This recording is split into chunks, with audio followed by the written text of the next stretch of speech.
ఓం నమో వెంకటేశాయ. అందరికీ నమస్కారం. ఈరోజు వీడియో శ్రీ సరస్వతీ స్తోత్రం. ఓం శ్రీ మాత్రే నమః. సరస్వతీ స్తోత్రం యాజ్ఞవల్క్యకృతం. నారాయణ ఉవాచ వాగ్దేవతాయాస్తవనం శ్రూయతాం సర్వకామదం మహామునిర్యాజ్ఞవల్క్యో येन तुष्टावतां पुरा गुरुशापाच्छ मुनिर्हतविद्यो बभूवः तदा जगामदुःखातो रविस्थानं च पुण्यदं सम्प्राप्य तपसा सूर्यं कोणार्के दृष्टिगोचरे तुष्टावसूर्यं शोकेन रुरोद च पुनः पुनः सूर्यस्तं पाठयामास वेदवेदाङ्गमीश्वरः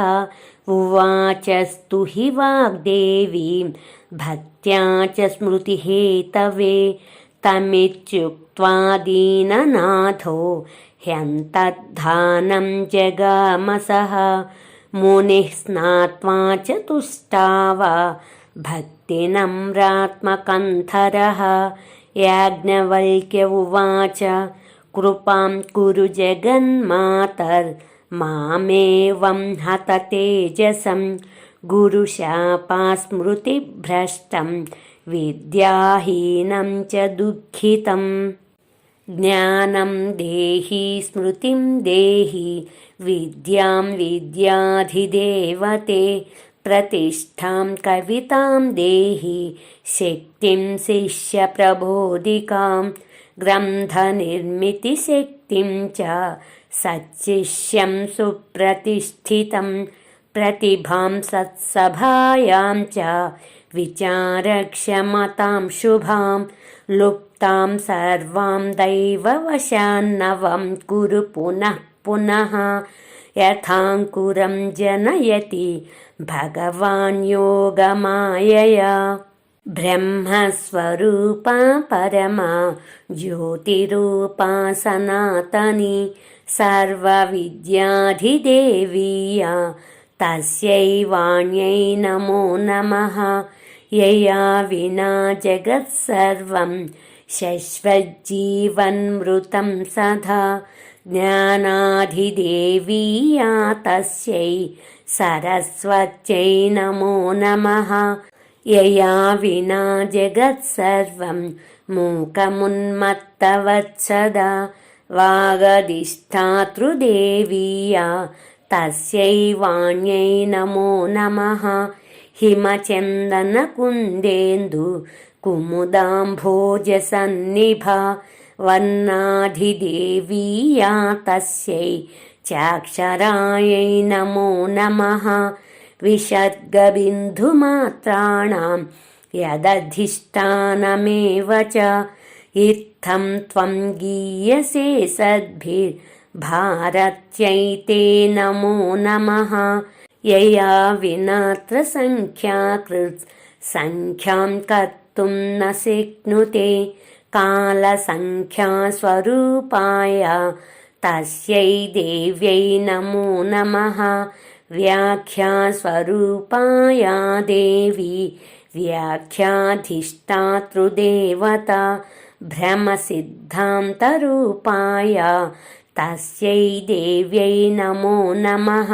स्मृतिशक्तिर्ज्ञानशक्तिर्बुद्धिशक्तिस्वरूपिणी प्रतिभाकल्पनाशक्तिर्या च तस्यै नमो नमः सनत्कुमारो ब्रह्माणं ज्ञानं प्रपच्छ यत्र वै बभूव जडवत्सोऽपि सिद्धान्तं कर्तुमक्षमः तदा जगाम भगवान् आत्मा श्रीकृष्ण ईश्वरः उवाच सत्तमं स्तोत्रं वाण्या इति विधिं तदा स च तुष्टावतां ब्रह्मा चाज्ञया परमात्मनः चकार तत्प्रसादेन तदा सिद्धान्तमुत्तमं यदाप्यनन्तं प्रपच्छ ज्ञानमेकं वसुन्धरा बभूव मूकवत्सोऽपि सिद्धान्तं कर्तुमक्षमः तदा त्वां च सतुष्टावा संत्रस्तः कश्यपाज्ञया ततश्चकार सिद्धान्तं निर्मलं भ्रमभञ्जनम् व्यासः पुराणसूत्रं च समपृच्छत वाल्मीकिं मौनीभूतः ससस्मार त्वामेव जगदम्बिकां तदा चकार सिद्धान्तं त्वद्वरेण मुनीश्वरः सप्राप निर्मलं ज्ञानं प्रमादध्वंसकारणम् पुराणसूत्रं श्रुत्वा सा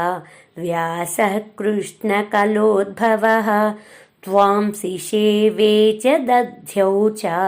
शतवर्षं च पुष्करे तदा त्वत्तो वरं प्राप्य स कवीन्द्रो बभूवः तदा वेदविभागं च पुराणानि चकारः यदा महेन्द्रे प्रपच्छ तत्त्वज्ञानं शिवाशिवं क्षणं त्वामेव संचिन्त्य तस्यै ज्ञानं दधौ विभुः पप्रच्छ शब्दशास्त्रं च महेन्द्रश्च बृहस्पतिं दिव्यं वर्षसहस्रं च स त्वां दध्यौ च पुष्करे तदा त्वत्तो वरं प्राप्य दिव्यं वर्षसहस्रकम् उवाच शब्दशास्त्रं च तदर्थं च शुरेश्वरम् अध्यापिताश्च यै शिष्याः यैरधीतं मुनीश्वरैः ते च त्वां परिसञ्चिन्त्य प्रवर्तन्ते शुरेश्वरी त्वं संस्तुता पूजिता च मुनीन्द्रमनुमानवैः दैत्येन्द्रैश्च सुरैश्चापि ब्रह्मविष्णुशिवादिभिः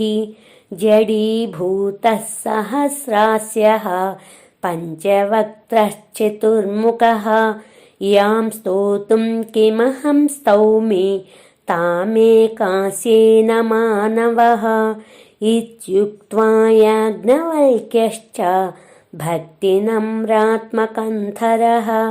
प्रणनाम निराहारो रुरोद च मुहुर्मुहुः तदा ज्योतिःस्वरूपा सा तेन दृष्टाप्युवाच तमु सुकवीन्द्रो भवेत्युक्त्वा वैकुण्ठं च जगामः याज्ञवल्क्यकृतं वाणी स्तोत्रं यः संयतः पठेत् स कवीन्द्रो महावाग्मी